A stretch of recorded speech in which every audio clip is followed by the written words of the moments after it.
Oke, di sini saya kedatangan Yamaha Gear ya, Yamaha Gear, dimana permasalahan ini bekas kebakar ya, kebakar kabel bodinya ya, mengakibatkan ECU mati, nggak dengung, sama nggak keluar api koil ya, nggak dengung, nggak keluar api koil, berarti nggak keluar massa koil ya. Nah, pokoknya itu ya permasalahannya, nggak dengung, nggak ngeluarin api koil. Nah, jadi dulu pengalaman saya pernah kedatangan Yamaha Prego ya, Yamaha Prego, dia mati total ya, mati total. Setelah saya cek semua ternyata jalurnya aman, nggak ada yang putus. Terus saya copot CDI ya, atau ECU-nya ya, saya copot. Ternyata di sini udah di jumper seperti ini. Kalau ini sama saya di jumper ya, pernah di jumper seperti ini pas saya buka ECU-nya ya. Ini nggak ditutup dulu yang Prego, cuman di jumper dari sini, kaki ini ke sini. Nah, yang menyebabkan mogok itu Yamaha Prego jumperan yang ini lepas. Jumperan yang ini lepas, jadi dia mogok. Setelah saya sambung lagi ke sini, motor alhamdulillah nyala lagi.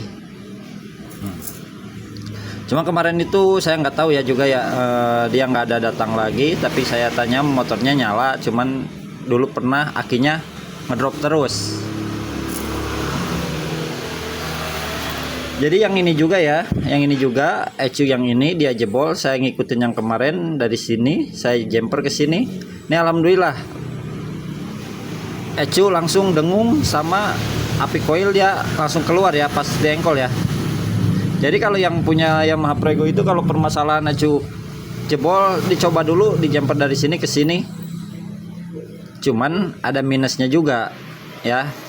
Minusnya apa? Nah, jadi minusnya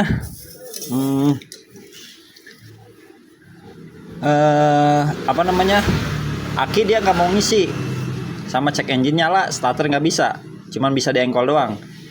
Yang jadi permasalahan akinya nggak ngisi ya, akinya nggak ngisi karena yang ini kan ini dari ECU, ini nggak keluar arus. Meskipun ini sudah di jumper seperti ini, motor udah nyala, ini tetap nggak bisa ngeluarin arus 12 volt. Ini kan buat starter sama mengaktifkan pengisian, mengaktifkan starter sama pengisian juga ya, ini ya relay ya. Nah, jadi permasalahannya seperti itu. Kalau ini nggak dikasih arus 12 volt pengisian, dia ngedrop.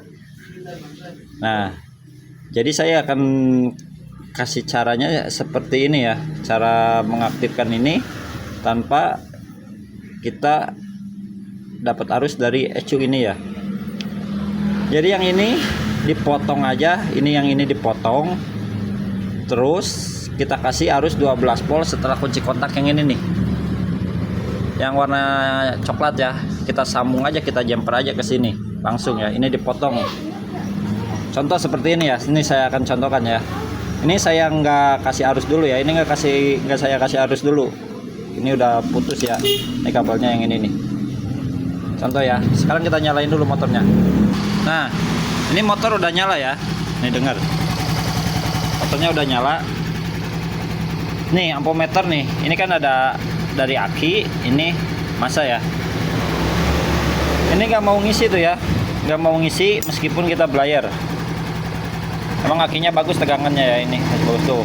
Dia malah turun ke 12 itu ya tuh. Ya.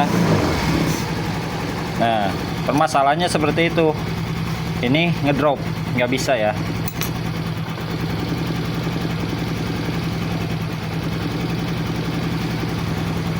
Nah, ini ngedrop ya, nggak bisa ngisi akinya ya. Tapi kalau kita kasih arus yang warna biru ini, kita kasih arus ke sini ya, seumpamanya ke sini dulu ya. Nanti mah kita ngikut ke warna coklat setelah on kunci kontak. Nih dia akan bunyi cetek, pengisian juga akan bagus seperti ini. Tak, nah, ya, lihat pengisiannya juga bagus ya tuh, arusnya bagus, pengisian normal intinya ya. Kalau kita jumper seperti ini, nah kita lepas lagi, nah pengisiannya juga hilang lagi, nggak ada. Oke, ini kelemahannya ya. Kita jumper lagi di sini ya, nih dengerin aja ya, kita jumper. Nah,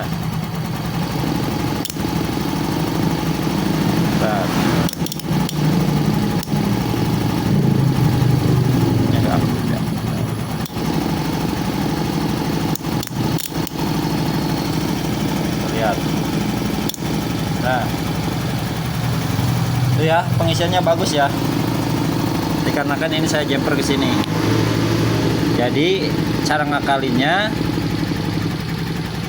yang warna biru ini kita ikutkan ke coklat setelah kunci kontak. Jadi dimana kita kunci kontak on, relay atau bending udah aktif ya, aktif strike, dia udah ngeluarin arus yang sini ya, jadi aktif ya, maka pengisian akan normal. Ini cara ngakalnya seperti itu ya. Soalnya kalau ngikutin bawaannya ini nggak bisa nggak ngeluarin arus dari ECU ya, arus 12 volt nggak ada, meskipun udah di jumper seperti ini.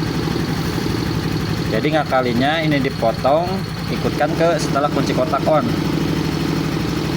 Nah, aki akan normal ya, pengisian akan bagus, cuman nggak bisa starter. Kalau buat sementara itu paling diengkol dulu aja sambil kita nungguin dana buat beli ECU-nya atau kita servis ya.